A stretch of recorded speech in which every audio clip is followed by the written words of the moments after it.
Bonjour à toutes et à tous, nous voilà de nouveau réunis pour une vidéo YouTube en mode première pendant cette période de confinement.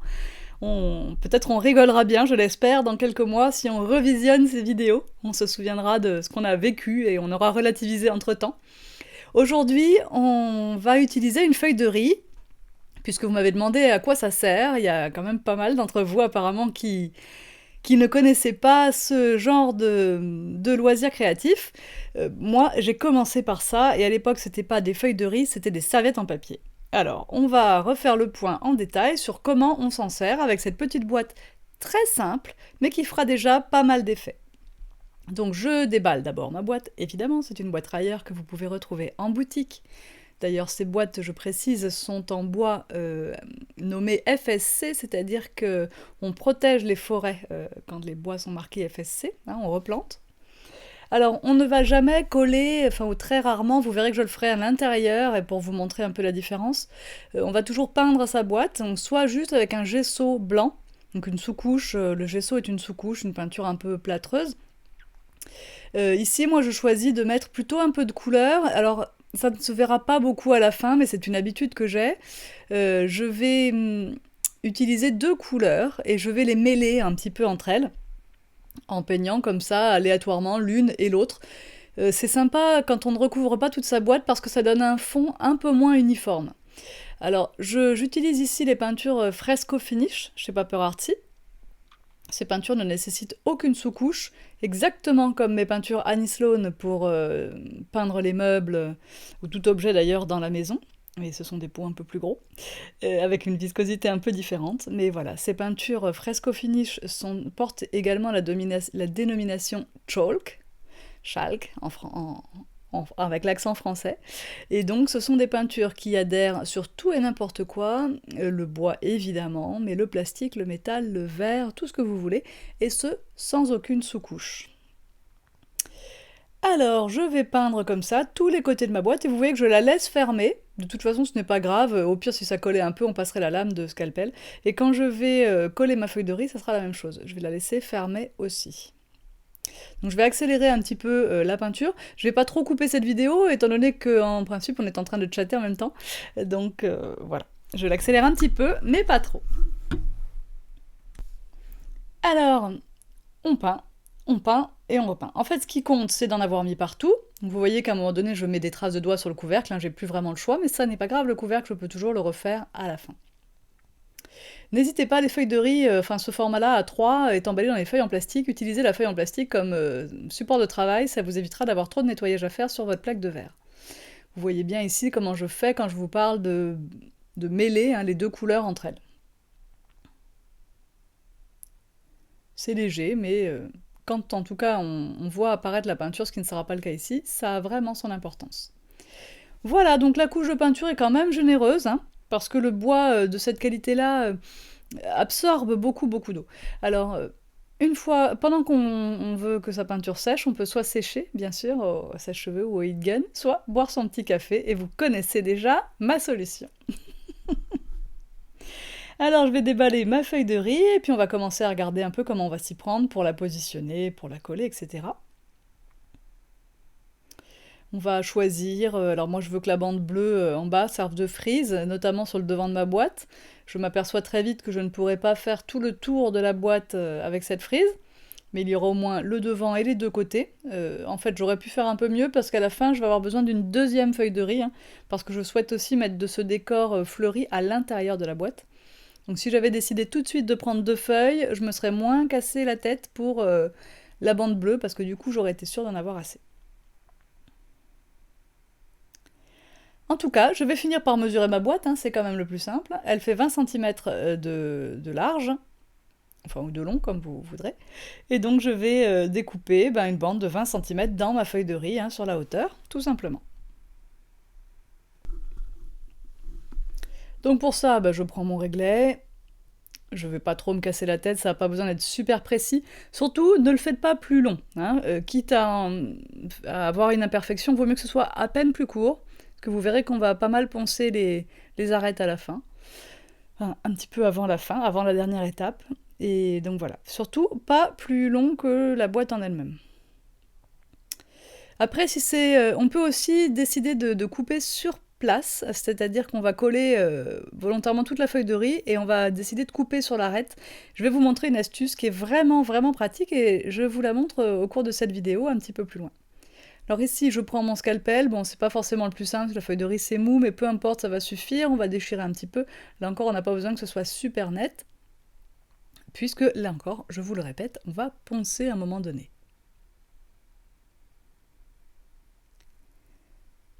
Par contre, les ciseaux légèrement dentelés de chez Timols font des miracles hein, sur les supports mous à découper comme ça. Hein. Aussi bien les serviettes en papier que les feuilles de riz. Bon, les serviettes aujourd'hui, moi j'ai arrêté de commercialiser les miennes, j'en ai plein ma réserve, donc je m'en sers pour moi ou pour, enfin, voilà, ou pour des connaissances, mais on n'en trouve vraiment presque plus à la vente comme ça, à l'unité, c'est une gestion de stock vraiment, vraiment chronophage. Mais la feuille de riz se colle exactement de la même façon. À un détail près, ici on est obligé de mettre la colle sur le support, puis la feuille de riz, puis de la colle par-dessus. Alors qu'avec la serviette, on pouvait juste mettre la colle au-dessus et ça traversait tellement la serviette était fine. Donc ici, je cherche le pinceau de la bonne taille, je n'en ai pas là, donc je vais sur mon évier, je récupère mon pinceau propre. Alors c'est le pinceau du milieu dans le lot de 3 pinceaux Decopatch. J'aime bien ces pinceaux avec les poils assez courts pour la colle, c'est bien parce que vous allez voir que là, j'étale de la colle. Donc j'en mets de façon relativement généreuse, j'en mets partout puisque mon motif va tout recouvrir. Attention par contre, pas de bourrelet. Ensuite, je vais poser ma feuille de riz dessus. Donc c'est ça aussi qui est bien d'avoir peint, hein, c'est que ça a bouché un peu les pores du bois, sinon le bois boit très vite la colle, tout ce qui est un peu humide. Donc je place et je maroufle déjà une première fois avec ma main, mais le vrai marouflage, je vais le faire maintenant avec mon pinceau, c'est-à-dire je remets de la colle, et vous ne pouvez pas le percevoir ici, mais en fait j'appuie sur mon pinceau. Dès lors qu'il y a de la colle entre le pinceau et la feuille de riz, je ne risque rien. C'est beaucoup plus solide qu'une serviette en papier, ça ne se déchire pas aussi facilement. C'est un papier qui est très fibreux, la feuille de riz, hein, donc mine de rien, ça tient le coup. Et du coup, on peut très bien envisager ça en reliure d'album hein, également, pourquoi pas. C'est pas indéchirable, hein, c'est pas de la toile de reliure, mais c'est costaud. Et là, en fait, j'appuie vraiment assez fort sur mon pinceau pour chasser les bulles d'air et faire correctement adhérer ma feuille de riz à la colle que j'avais placée en dessous. Alors là, ça va demander de jongler un petit peu, d'avoir voulu coller la feuille en un seul morceau, mais ça se fait quand même très bien. Vous remarquez que j'ai tout laissé assembler, le couvercle et la boîte, et je reséparerai le tout avec mon scalpel quand la feuille de riz sera sèche. Et là, vous voyez, il y a un peu trop de colle en fait. Hein. Faudrait qu'il y en ait moins. Et du coup, voilà, j'en remets un peu dessus quand même, parce que sinon mon pinceau ne pourra pas bien naviguer et bien faire son rôle de marouflage. Donc là, j'ai un petit peu trop de colle. Si j'avais, j'aurais dû avoir un petit pot à côté pour récupérer ce que j'ai en trop ici.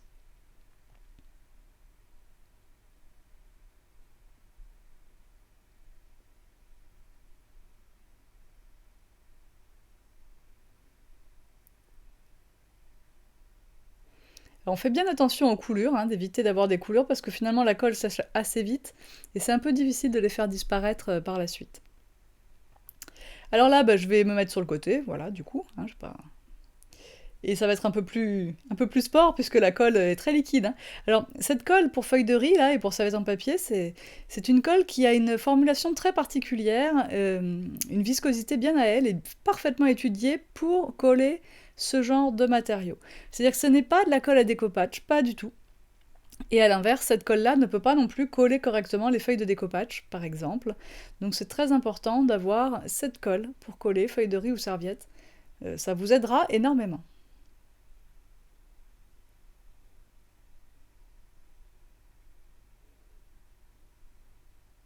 Voilà, donc là aussi il y a un petit peu trop de colle.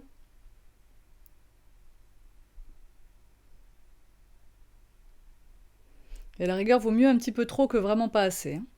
Donc j'insiste bien sur l'arête ici. Et on va la couper, on va couper l'excédent, pardon. Alors on pourrait, la mauvaise solution, c'est celle que je vais vous montrer ici, vous allez comprendre pourquoi. On pourrait essayer de couper avec le scalpel. Alors ça va être assez difficile. Déjà le papier est fibreux, il fait des petites boules à certains endroits, ce qui fait dévier le scalpel, et puis le scalpel il se prend dans la boîte, la feuille de riz elle est mouillée, donc ça va pas, ça bourre quoi, au lieu de couper, ça bourre. Et du coup, la bonne solution, c'est vraiment le papier de verre. Alors là, vous allez prendre... Alors, il y a une autre solution, c'est de râper la lame du scalpel sur l'arête. Ça marche aussi. Donc la preuve par l'image. Si je râpe comme ça ma lame bien à plat sur l'arête de la boîte, j'use énormément le papier sur l'arête, et forcément, voilà, ça va marcher, je vais pouvoir couper. Donc je vais pouvoir attraper le petit morceau en excédent, hop, je tire dessus, et paf, il se coupe.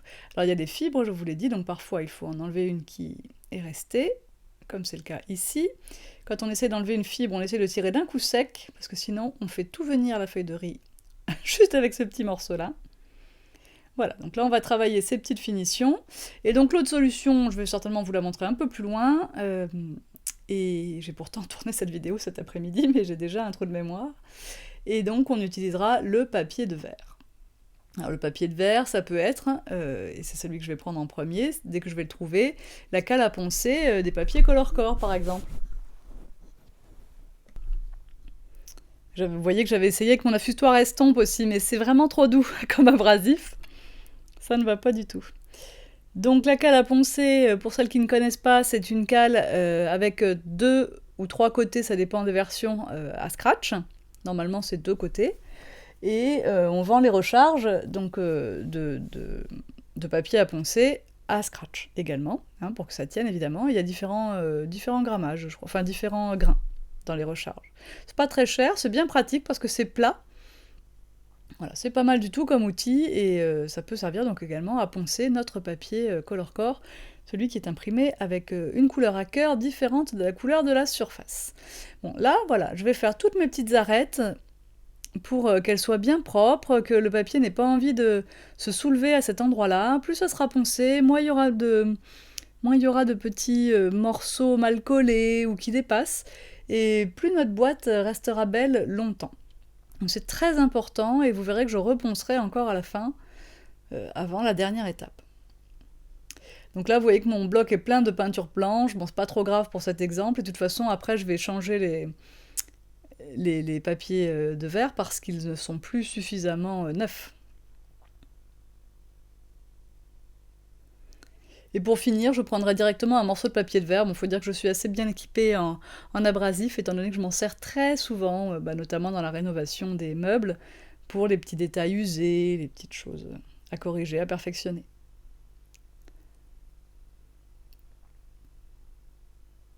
Donc là, je vais prendre le temps qu'il faut pour que ce soit bien fait. Et si on voit un petit côté qui se soulève, bien sûr, on remet un peu de colle et on rappuie dessus. Et une fois la colle sèche, ça sera bon. Déjà comme ça, c'est pas mal, hein. On va s'occuper des côtés. Alors pour ça, je vais faire des petits montages. Celui-là va être fait en un seul morceau, et l'autre côté sera fait avec un petit raccord, une petite pièce raccordée. Et donc il n'y aura pas la bande bleue à l'arrière de la boîte. Donc pour coller ces morceaux, exactement le même principe, on met de la colle sur la boîte, on met la feuille de riz, on met de la colle sur la feuille de riz.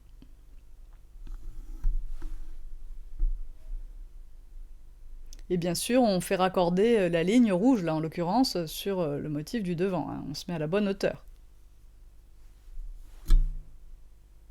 Allez, je vous laisse tous les passages, mais je vous réaccélère un petit peu la vidéo. Alors je mets la colle, mais pas sur toute la longueur, hein. Je mets là où je vais mettre la feuille de riz, parce que l'autre morceau n'est pas encore coupé, donc ça sert à rien que je mette de la colle maintenant, je serai obligée d'en remettre après.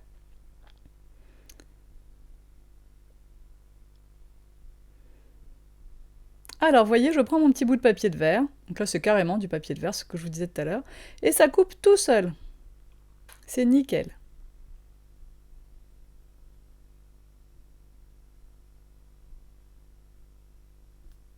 Alors bien sûr, si vous faites une boîte comme ça, vous n'êtes pas obligé de la recouvrir intégralement de feuilles de riz, hein. Vous pouvez décider de faire seulement le dessus, seulement le devant, seulement le bord du couvercle, enfin vraiment, je vais vous en faire d'autres, a priori on va avoir le temps, hein.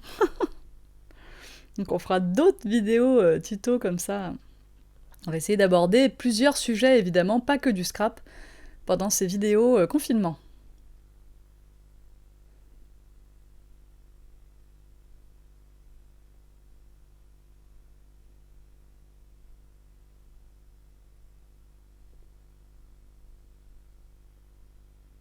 Bon, ce petit raccord, effectivement, il est visible, mais comme il est sur le côté de la boîte, bon, il me dérange pas vraiment, en fait. Moi, ça va aller. Surtout qu'après, on va retravailler sur les arêtes et tout avec de la peinture. Alors, je décide que je vais mettre au fond de la boîte et au fond du couvercle un morceau de fleur également. Donc, je vais aller chercher une deuxième feuille de riz. Alors là, le plus simple, c'est de mesurer. Il vaudrait mieux que vous... Moi, j'ai coupé un peu court, donc il faudrait mieux que vous mesuriez, que vous coupiez un tout petit peu plus large et que vous rajustiez après.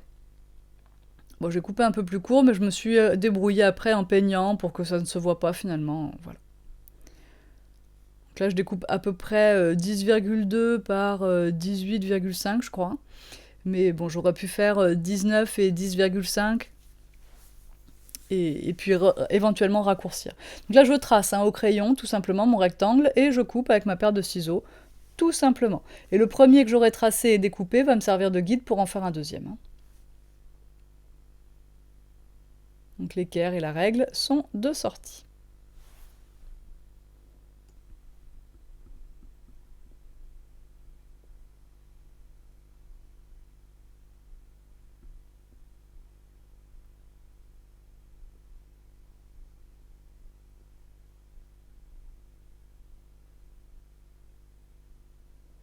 Là, je me rends compte que c'est un peu petit, mais bon, je me suis dit aussi tout de suite que j'allais m'en sortir quand même, avec ma peinture après.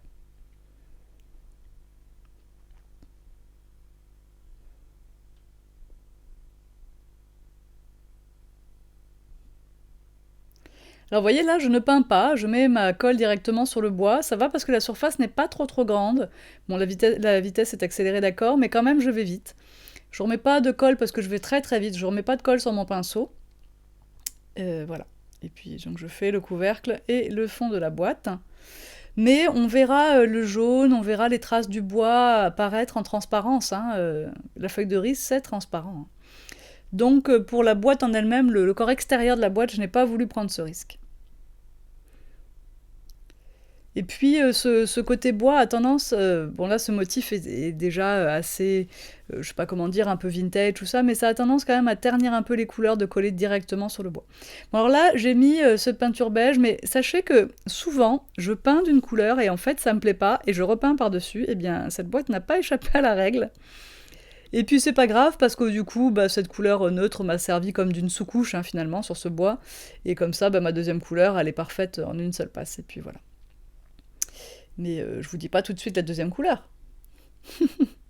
D'ailleurs, les couleurs que j'ai utilisées, la neutre, alors j'ai utilisé bœuf et... Ah, je sais plus ce que c'est l'autre. J'ai oublié. En tout cas, vous voyez que bon, la vitesse est accélérée. C'est assez facile de peindre droit dans les arêtes. Pour ça, il faut quand même suffisamment charger son pinceau. D'une part, c'est important. Ensuite, prendre un pinceau à bout plat. C'est-à-dire que mon pinceau, si je le regarde, en fait, il est comme s'il est carré, quoi, si vous voulez. Il n'est pas rond. Voilà, ça sera la façon la plus facile de vous le décrire.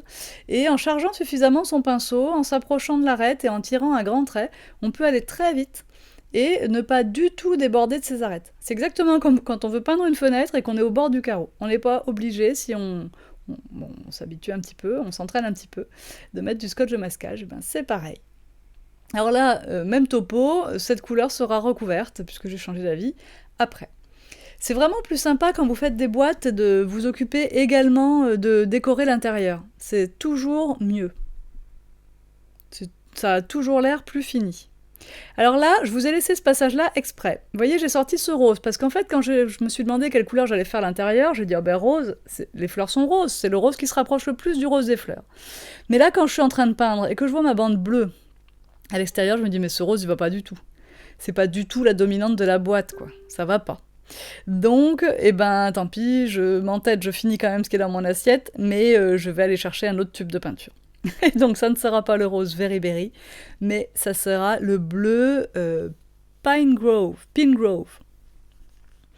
un bleu-vert, vert-bleu comme vous voulez, mais en tout cas c'est celui qui m'a paru se rapprocher le plus de ma petite bande bleue sans affadir ma boîte. Enfin bon voilà, il était dans les tons, ça me convenait parfaitement. Donc eh ben, c'est pas grave, hein, la peinture fresco elle est super couvrante, donc elle va couvrir ce Very-Berry sans aucun problème. Bien sûr la condition c'était de choisir une couleur opaque hein, pour aller par-dessus, et c'en est une. J'avais regardé aussi pour Surf's Up, mais en fait il n'était pas assez vert. C'est marrant des fois, il faut vraiment mettre le tube à côté de la feuille de riz pour... Bon, vous savez que si vous avez des problèmes comme ça, si vous savez pas, vous voulez un tube qui va parfaitement avec votre feuille de riz, vous m'envoyez un message. Hein. Autant si vous m'envoyez un message et vous me dites moi je voudrais une couleur taupe ou je sais pas quoi, je saurais pas vous répondre. Par contre si vous me dites moi je veux la couleur qui va le mieux avec cette feuille de riz, là je pourrais vous aider. Et, parce que si vous me dites juste le nom d'une couleur, on a tous un regard différent hein, sur les couleurs et donc ce que je vais vous choisir sera peut-être pas ce que vous attendiez. Par contre si vous me demandez vraiment par rapport à quelque chose que j'ai dans la main, là il n'y a pas de problème, je peux vous aider. Donc voilà, je vais me refaire tous mes petits tours que j'avais fait en beige, et ben je vais les refaire en bleu, hein, ça sera mieux. Y compris donc dans le couvercle de la boîte. Mais c'est sympa de faire ça, ça détend, on écoute de la musique, on écoute la radio pendant ce temps-là, et puis voilà, c'est chouette. Alors comme si jamais je déborde un peu sur mon vernicole, là, eh ben, c'est pas grave, hein, parce que du coup, le vernicole, eh ben, lui, il protège ma boîte, donc il suffit que je prenne une petite lingette et hop, j'efface. Alors là, je vais jouer de la poncette pendant un petit moment, jusqu'à ce que tout me plaise vraiment parfaitement. Je vais beaucoup insister sur les arêtes, parce que ben, après, je vais utiliser une technique qui va me permettre d'ombrer ma boîte, faire un effet vignettage avec la peinture et un pinceau biseauté. Et en fait, j'ai besoin que la peinture, elle prenne bien sur les arêtes pour que ce soit vraiment plus foncé ici. Donc j'essaye en fait carrément d'élimer ma feuille de riz au maximum sur les arêtes. Mais je fais aussi sur le plat. Hein. Et vous voyez que bon, on a très peu de poussière là du coup, puisqu'on ponce la colle. Hein. Mais en plus, ça enlève un peu de brillance. Enfin, vraiment, c'est une étape que j'aime faire et je fais vraiment, vraiment régulièrement.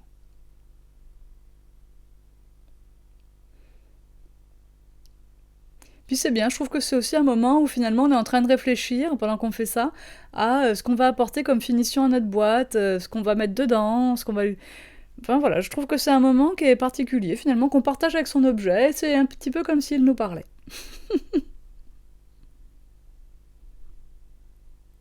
Et alors, vous voyez passer mes doigts, c'est parce que je veux toucher, sentir que c'est doux, qu'il n'y a rien qui dépasse, pas de petits picots, rien du tout.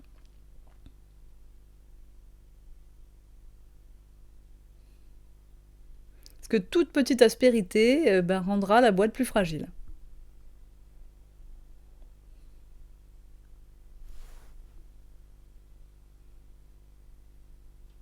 Allez, un petit peu de ménage. Alors là, on attaque une partie que j'adore, sincèrement. Donc on prend une couleur brun, marron, ce qu'on veut. Si elle est semi-opaque ou même transparente, c'est encore mieux. Et on va prendre surtout un pinceau biseauté. Vous voyez le pinceau que j'ai dans la main, j'ai pris le pinceau biseauté le plus gros chez Stamperia, ça doit être le numéro 6, je crois. Je mets de l'eau sur le pinceau, c'est notamment pour la pointe inférieure, et je mets de la peinture, vous avez vu, seulement sur la pointe qui descend là. Voilà, vous avez vu ça quand même, où je mettais la peinture pas sur toute la longueur, seulement sur la pointe. Et j'applique ma pointe sur l'arête de ma boîte.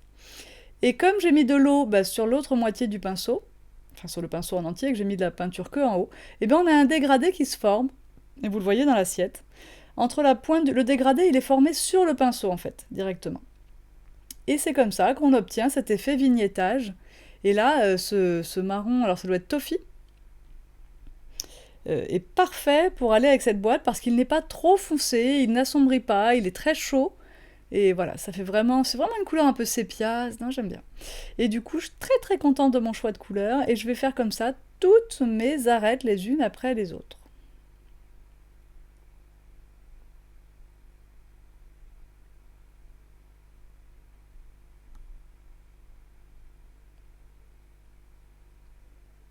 Alors on va juste faire attention de ne pas mettre les doigts, hein, parce que là où ça vient d'être peint, parce que du coup comme on mouille beaucoup la peinture, et bien forcément ça sera un petit peu plus long à sécher. Alors pendant longtemps j'ai fait cette technique avec le retardateur de séchage, Ça marche aussi très bien avec de l'eau, donc finalement c'est pas la peine de s'enquiquiner. Et puis le retardateur de séchage, il était vraiment très très long à sécher pour le coup, et on pouvait pas vernir avant bien 48 heures. Sinon la peinture glissait.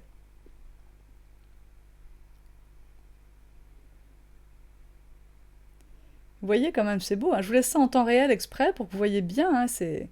N'hésitez pas à avoir le pinceau bien mouillé à ce moment-là. Ça vous aidera à pouvoir faire des retouches si vous vous trompez. Mais vraiment, il vous faut, pour pouvoir réaliser cette technique, le pinceau biseauté. Alors, j'ai envie de dire que pratiquement, si vraiment vous voulez essayer, enfin, c'est ça, sans le pinceau biseauté, ça sera vraiment très très difficile. Après, bien sûr, vous pouvez décider de faire ça avec de l'encre, hein. Votre encre, alors la Distress, si vous prenez la Distress Ink, ça va être un petit peu délicat. Faites ça plutôt avec soit de la Versafine directement, soit de l'Archival, soit une Distress Oxide, éventuellement, oxyde, euh, pour qu'il y ait des pigments dedans, hein, que ce soit un petit peu plus définitif quand même que juste une encre aquarelle. Et vous pourrez comme ça ombrer vos arêtes de boîte, ça sera juste un petit peu moins durable peut-être. Puis peut-être qu'au vernissage, vous aurez un problème au moment de passer du vernis de protection. Peut-être que ça glissera sous le vernis, parce que ce ne sont pas des produits qui sont prévus pour, ils sont prévus pour le papier. Mais bon, voilà, la technique, c'est de le faire à la peinture.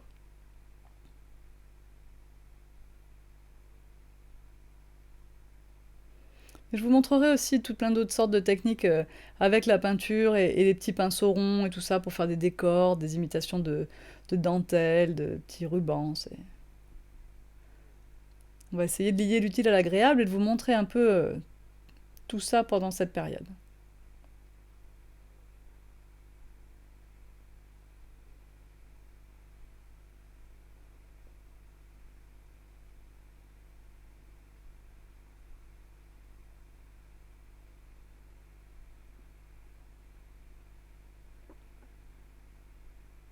Vous avez vu, je suis quand même super mignonne aujourd'hui, j'accélère pas trop la vidéo, hein. Je vous laisse beaucoup de passages en temps réel.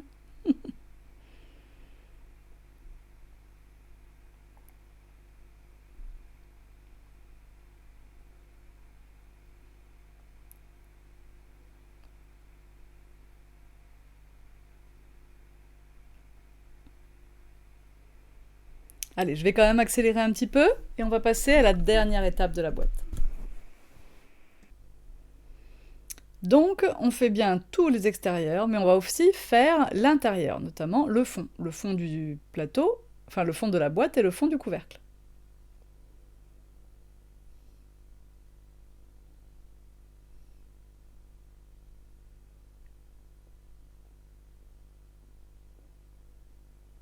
Vous voyez comme on voit le bois quand même à travers, hein. Vous voyez la différence entre l'intérieur du couvercle là et puis la boîte en elle-même, hein. Le fait de ne pas avoir mis de peinture en dessous de la feuille de riz, ça joue, hein. Là, le fait qu'elle était un peu courte, ma feuille de riz, c'est bien comblé par la peinture bleue, hein, que j'ai mis jusqu'au bord de la feuille de riz, puis maintenant cet ombrage, voilà, ça passera quasiment inaperçu.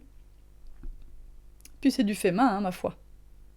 Alors là, eh bien, j'ai pris un die de découpe à tache de café, c'est un die 6X que j'adore. J'ai pris un papier brun Maya, et donc j'ai fait deux petites découpes tache de café, puisque ce sera une boîte à thé ou à petit gâteau. Ce n'est pas mon café qui est là, hein, dans le pot vert, c'est bien mon pot à eau. C'est un super pot d'ailleurs Faber-Castell que je vais vous proposer en boutique parce que je me suis demandé au départ si oui ou non. Et en fait, oui. D'abord parce qu'il est pliable et en plus parce qu'il est en caoutchouc et finalement il adhère, on peut le bousculer un tout petit peu, il se renverse pas tout de suite. Sa matière fait qu'il adhère un petit peu à la table sur laquelle il est posé, ça c'est chouette. Alors ici, comme c'est un die que je vais vraiment vouloir parfaitement coller pour qu'il reste bien en place sur ma boîte et que parfois je vais peut-être avoir besoin de passer un tout petit coup d'éponge dessus et tout. Alors là, vraiment, je veux coller intégralement ma découpe. Et pour ça, je prends ma colle de bricolage. J'aurais pris la colle à pointe fine, c'était pareil, mais ce qui compte, c'est d'avoir pris le pinceau pour étaler la colle partout. Je soulève délicatement. Hop, je replace exactement comme j'avais mis parce que j'étais très contente de mon imbrication de forme. Et voilà. Et là, je vais pouvoir appuyer doucement dessus.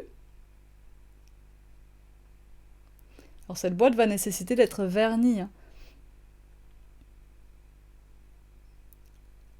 Le vernicole, la colle à serviette, c'est avant tout de la colle.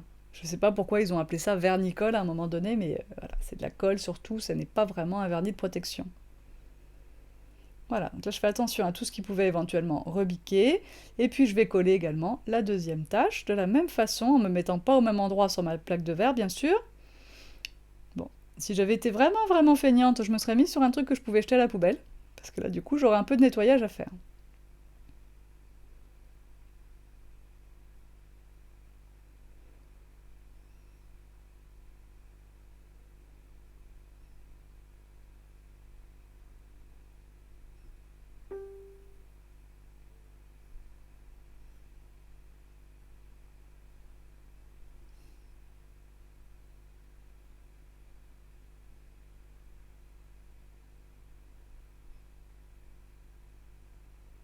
Il faut être très méticuleux hein, à ce moment-là, parce qu'on est quand même sur un support assez glissant, plus poreux du tout. Hein, n'oubliez pas que notre feuille de riz, on l'a bien collée, donc c'est pas poreux. Donc ça rend le collage de ces formes un petit peu plus long, forcément. J'ai été dans mes tiroirs, je suis allée, pardon, dans mes tiroirs de découpe en bois. Alors une petite pause s'impose, c'est l'un de mes préférés, je l'utilise très souvent. Donc je vais le coller lui aussi avec la colle cristal, la colle de bricolage, et je vais aussi étaler au pinceau. Cette colle devient complètement transparente en séchant. On ne la verra plus du tout.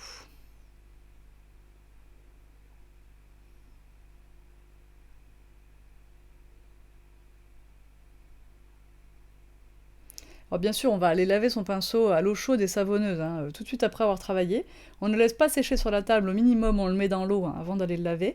Et si vraiment un jour on oublie son pinceau, alors on va pouvoir le laver à l'acétone. C'est un peu agressif pour les poils du pinceau, hein, qui vont s'en trouver peut-être un peu moins doux si on le fait trop souvent, mais ça vous permettra d'enlever la colle. Hein. L'acétone, c'est le solvant de la colle.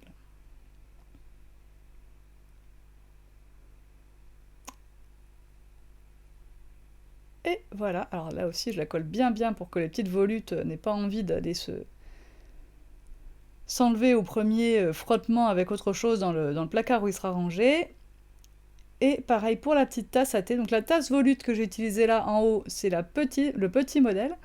Et en bas, c'est la tasse à thé. La tasse volute, elle existe en un peu plus grand. Et dans cette même série, il y a la théière gravée également. Je ne mettrai pas les mots tisane, thé, le sachet de thé, tout ça. Mais je les avais sortis pour essayer de voir comment ça pouvait se goupiller. Alors en fait, ce que j'aurais dû faire ici, c'est quand même de vernir ma boîte avant de mettre mes découpes en bois. Là, du coup, je vais vernir après. Ça sera un petit peu plus compliqué. Il faudra rentrer dans tous les petits trous.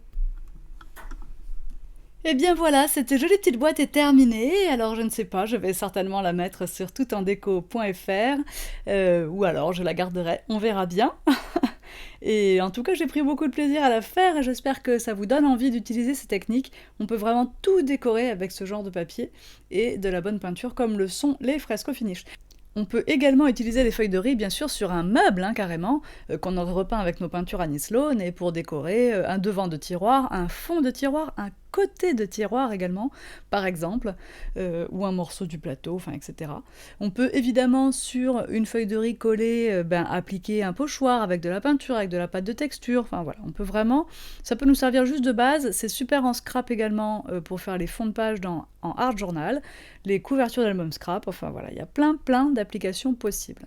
Alors je vous mets ici un lien vers une autre vidéo qui peut vous intéresser, je vous suggère de vous abonner à la chaîne et d'activer la petite cloche pour connaître toutes les notifications en temps réel, et moi je vous dis à bientôt pour un prochain tuto en vidéo. D'ici là, on se retrouve sur Facebook, sur Instagram, sur toutentuto.com et sur toutendeco.fr. Allez, bye bye!